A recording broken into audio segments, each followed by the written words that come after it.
పల్నాడు జిల్లా నరసరావుపేటలో నిరాహార దీక్షకు దిగిన మహిళకు ఏపీ మంత్రి నారా లోకేష్ అండగా నిలిచారు. దీక్ష చేస్తున్న సుజాత సమస్యను వెంటనే పరిష్కరించాలని ఏపీ రెవెన్యూ మంత్రి అనగాని సత్యప్రసాద్కు సూచించారు.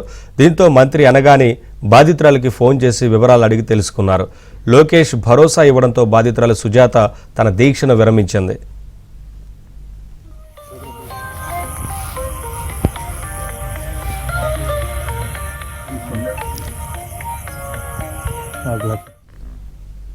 నరసరావుపేట మండలం ఇక్కుర్తిలో 3 రోజులుగా కొడుకు కూతురుతో కలిసి సుజాత నిరాహార దీక్షకు దిగింది. తన పొలాన్ని అల్లూరివారిపాలెం గ్రామానికి చెందిన కొందరు ఆక్రమించుకున్నారని ఆమె ఆరోపిస్తోంది.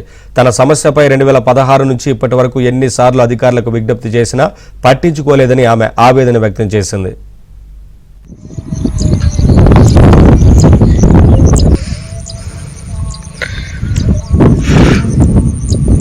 తప్పు చేశారు వాళ్ళు.